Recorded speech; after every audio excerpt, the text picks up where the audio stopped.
तुमसे मिलना पुरानी दिल्ली में छोड़ आए निशानी दिल्ली में। হ্যালো গাইস, কেমন আছো তোমরা? অনেক দিন পর আজকে একটা ভিডিও বানালাম। দেখতেই পাচ্ছ আমি চলে এসেছি এখন এই যে ছোলা বাটুরের দোকানে।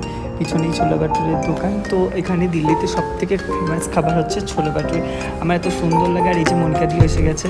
যাক, আমরা এখন একসাথে দুজনে মিলে ছোলা বাটুরে খাবো। প্রথম কথা, আমরা মাইনে পেলে প্রথম একদিন বাদ দিয়ে দুদিনের দিন আমরা এই দোকানটায় আসবো। খুবই ফেমাস দোকান ছোলা বাটুরে এখানে। তো দেখতেই পাচ্ছ এই যে ছোলা বাটুরে বানানো হচ্ছে, মানে অনেকটা দেখতে লুচির মতন। ঠিক আছে, আমরা যেরকম কলকাতায় লুচি খাই, লুচির সাইজটা অনেকটা ছোটো, আর এখানে লুচির সাইজটা অনেকটা বড়। ঠিক আছে, হ্যাঁ বলতেই পারো তোমরা রাস্তার পাশে অনেকটা আনহাইজিনিক, এটা খাওয়া উচিত না বা ইত্যাদি ইত্যাদি।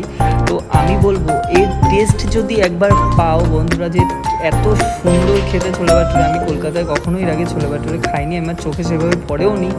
ঠিক আছে, দিল্লিতে আসার পর খাচ্ছি। আর লিচিগুলি দেখেছো কি বড় বড়, এখন গরম তেলে ভাজা হচ্ছে। ওই যে দেখতেই পাচ্ছ কত বড় বড় লুচিগুলো বানানো হয়ে গেছে। যাই হোক, এখানে নাম হচ্ছে এটার ভটুরে, আমাদের ওখানে তো ওটা লুচি বলি আমরা। যাই হোক, ওটা আলু মাখা দিচ্ছে, ছোলে দিচ্ছে।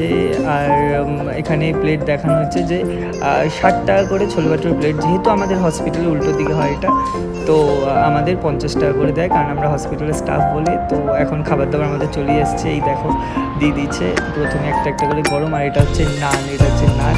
মনিকা দির আবার ছোলা বাটুর খেতে ভালো লাগে না, সে নান খায়, তো খাচ্ছে আবার এখন।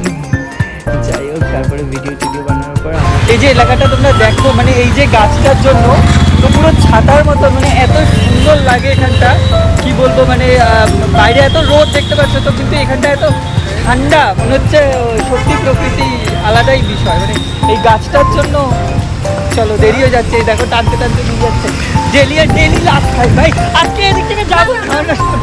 ঠিক আছে, যাচ্ছি তো, যাওয়ার পরে বাকিটা দেখাচ্ছি। চলো, কি করে